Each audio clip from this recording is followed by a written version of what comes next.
So we're here today with Clive from Clive's Wine. We're going to talk today about his lovely fruit wines, which he produces here in Burntwood, so just down the road from us. So when did Clive's Wines start?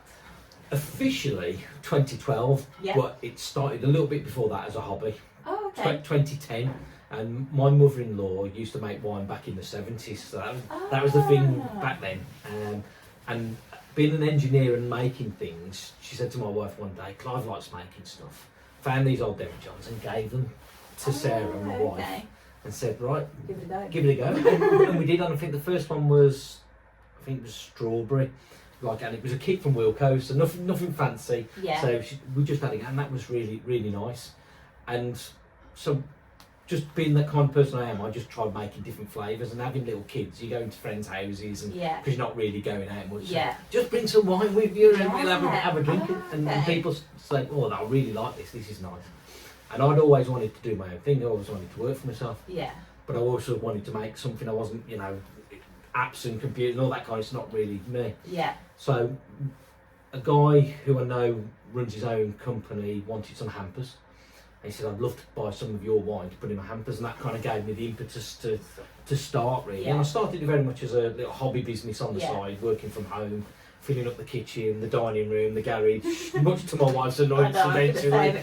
So it was got to that stage where then, like 6 years ago, the opportunity presented itself really to either to go full time really, or just keep it as a hobby. Yeah. So I thought, well, I'm going for it, and so that's where we are. So as a business, we've been going just over 10 years now, nearly 11 years. So the time is kind of flowing by really. And I think I met you probably about 7 or 8 years ago. Yeah.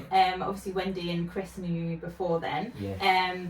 You've been probably supplying this farm shop for about 10 Probably years. getting on for because you're one of the first places. And I met you at Lichfield Cathedral at an awards thing, I remember. Yeah. And I think you won, didn't you? You were on our or, table, or you were runner-up or something. Yeah. It was like a start-up business or something. Yeah, it was quite some time ago. Yeah, it's like, amazing. time flies. It's just like, where's it gone the last 10 years? So do you have any sort of memories from the beginning, or anything you think, I wish I'd done that differently, or you would change? Or the things I would probably do now is, when I first started off, I was making every flavour I could. Yeah. I was making about 20 flavours, and it was mad really, because I just couldn't keep up. And I think if I'd had put my business head on, as opposed to my just making stuff because I enjoyed it, I would have focused on, like we have now, about 8 different flavours. Yeah. And really made sure we could do those well and keep them available all the time. And which is your favourite?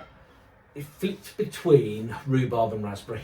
Those are my 2 favourites, but I'll drink the others as and when I'm feeling. But it depends. Sometimes we've done a taste and there's a bottle left over, and I think, oh, go on, I'll have that. It's Friday afternoon, it's 2 o'clock, let's have a little drink. And I think the biggest thing with you, and that we like about you, is that you always try and source your fruit as locally as possible. Absolutely. So, would you say there's somewhere in Lichfield you use? Yeah, New Farm Produce, they're a fruit grower down Lichfield, and a lot of the fruit we have, it's called Class 2, which you probably know. Yeah, where the supermarkets, it's a bit of a funny shape, But for us, it doesn't matter, because it's all going to get mashed up. Yeah, anyway. And we just get the flavour and the juices out. So really, that's for me, it's also a great use of like waste fruit, if you like. It's not waste, but it can't be sold easily commercially. So for me, I try and do that very much where we can locally. I like to do that.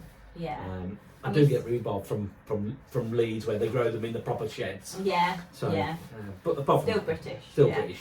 Yeah. We saw you had plums today. Yes. So plums in season. Yeah. So they'll come in a new plum wine. Yeah. That's it. So we'll get that back in, because that's popular. And people have been asking for me. Oh, have they? We had a lot up to Christmas, and people like to buy things for Christmas. Yeah, they do. And they were just buying loads, so which is brilliant. Yeah. But then it's like, oh, we can't sell any more. Have you got any? No, we haven't got any more. Sorry, but we've got to wait for it to fair, because it can take anything from 3 to 6 months for the wine to be available from when we started, because of the fermentation process. Oh, is it that long? I didn't realise that. Yeah, so it takes quite a while. Whereas like beers and gins, that 7 to 10 days and they're all available. Yeah. Ours take a little bit longer because of the maturing of the wine, the flavours, and the depth in the wine. So it's not a quick process. So that's why we do have times where we can't get something, we can't make it, because it's just taking that time. And you were saying that in your production area, you have to keep the temperature to about 20 degrees. So 20. it's lovely in the winter when it's nice and cold. Robin, I was going to say it's like a little mini sauna going in yeah, there today. that's it. So it does help. And that helps with the keep the fermentation. fermentation. The yeast become dormant the colder it becomes. So they will ferment, but very, very slowly. So we keep it warm, so they're quite active. Yeah. So they're converting the sugars from the fruit into the alcohol. Yeah. So that's why we keep it quite warm. Yeah. And what would your wife say has been the biggest challenge? Oof.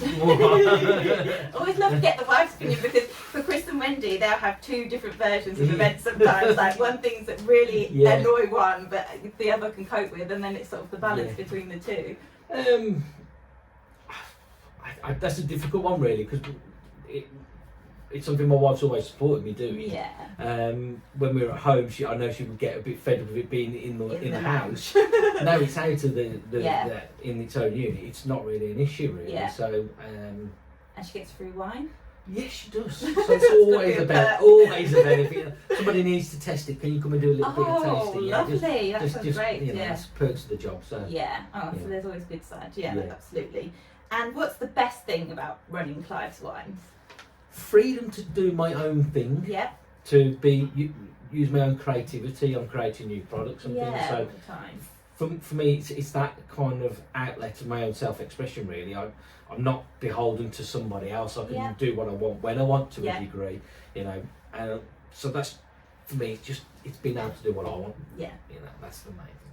And bringing it to Canalside Farm, what's your first memory of Canalside Farm? Did you ever come as a customer before you were a supplier, or have you always been a supplier? I've always been a supplier, but I do like to come in and have the odd cheeky sausage roll or samosa or cake or bag of crisps. So it's like you walk in and think, oh, that looks not.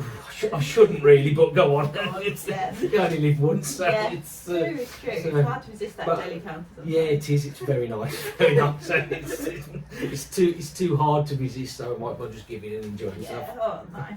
Perk of doing the drop off of all the wine and everything. Yeah. And I guess the last question is plans for the future. Is there any little secrets you can let us into, or plans? There's a very rough can design. As by magic, here we go. Canned wine. That's becoming really popular, we're going to have it sparkling. Okay. So, but it's sparkling. So that's raspberry. That's raspberry. One? Yeah. We're looking at a few other flavours as well. So okay. about another 4 flavours. We're going to try them once we've launched that. Yeah.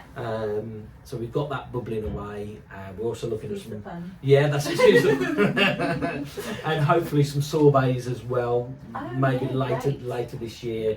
Early next, depends if we can pull that together. We've got the recipes and we've tried them. Samples have been absolutely brilliant. We've tried them. They're beautiful. So we've got things that we're looking at all the time moving forward. So the most exciting really is the cans at the moment. That's what I'm really looking forward to. And I love the branding on it. It's great. Yeah, that little sort of shine on the skin. Yeah, that's it. That's what we wanted to do. Keep it all in with everything else of the branding, so people know that it's ours, but it's a different product.